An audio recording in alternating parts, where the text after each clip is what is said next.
look up to right now. We can look up to a lot of people. So when you have a group, right, of people that you can look up to, who's your specific? For my specific was Comandante Romana, like a 4'11" indigenous Chiapanista. They're not allowed to show their face, so they wear their what's that called? ¿Cómo se llama? I don't know, the mask, you know, veil. Okay, and I heard her one day when, you know, my dad was talking to me, trying to tell me about what happened in Chiapas and trying to make me understand. And I researched a little bit about it. And one thing she said that really, I think, clicked was my breakthrough. Sorry, a little inside with Bernice. We want a Mexico that will just take us in count. Like beings, human beings. We want respect. We want them to recognize our dignity. A Mexico where we have a space in dignity. So this kind of quote awoke me because everywhere where I was a city girl, right? I was born in the city, but all my folks were from everywhere else, so I would go everywhere and realize that I knew nothing. I knew absolutely nothing. I'm surviving everything anybody could do it. They could run better, they could speak better, they could teach me anything better, they could make food better than I can. They were just better people. But I was so secluded in my city life that I had no idea what I was being introduced to the time that I was being introduced to it. Which is, I think, a lot of our problem right now. We don't really recognize what's going on with our kids, with our children. We don't really understand when we say, per se, Black Lives Matter, and when people oppose saying all lives matter.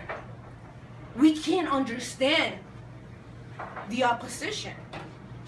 But if we come back and leave all that political thought and remember that all that we want is a space in dignity, not to be treated with dignity, not to be seen with dignity, but a space within dignity is something more than we can think of. And this was taught to me by a very small percentage of the people that get recognized in revolutions, which is the woman for one, yes, the woman of color for two, yes, the indigenous woman for three, yes, and the indigenous woman that is like 4 feet, because that also matters. But this Comandante Romana went and spoke and awoke people like no one ever could. So much so that when she passed away, Mexico, not because of her, but Mexico is going through a crisis right now that is unbearable.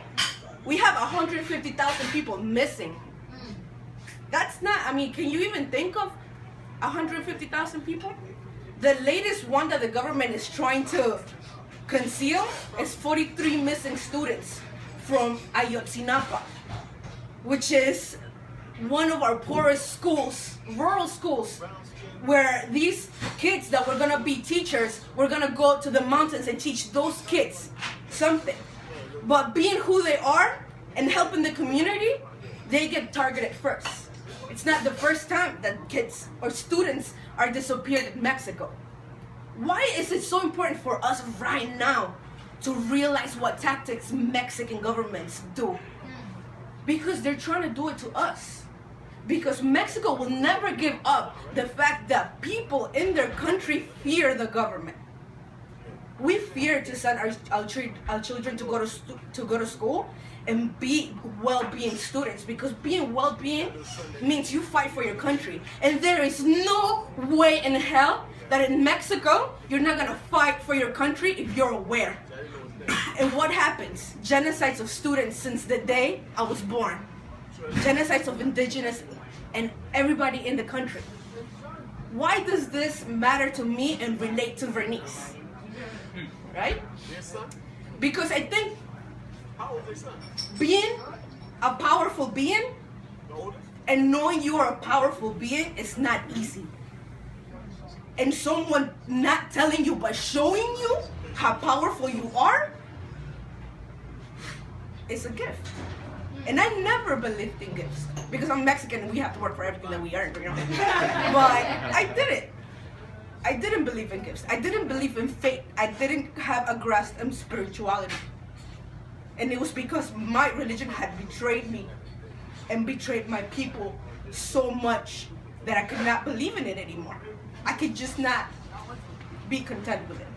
And at that point, when everything, and when you're at a breaking point of a student, Mexican student, which you're the #1 targeted person in the nation right now, as a youth, because children are the smartest people on the planet. No one can learn like children. Please repeat that after me. No one can learn like children. Stop being condescending to your children. No one can learn like them. You wish you had their brain. No. But why does this relate to where we are right now? And why does this table matter so much? Because at the moment when you are powerful and you need to be active with that power, you need a person like Bernice. You need a person that will go on the street with you, get harassed by some guy, and scream, "Ah, this guy's pulling his pants down in the middle of the street with no fear." Teaching you what to do next. Because what I did right there was fucking run away from that guy. But I won't anymore. And fear was in him because he ran away like this.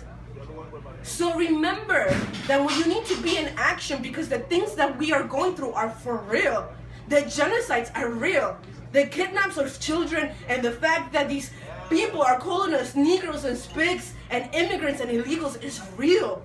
The fact that Donald Trump is so popular right now is because people feel real about us in this way. What are we gonna do about it? How are we gonna get active about it?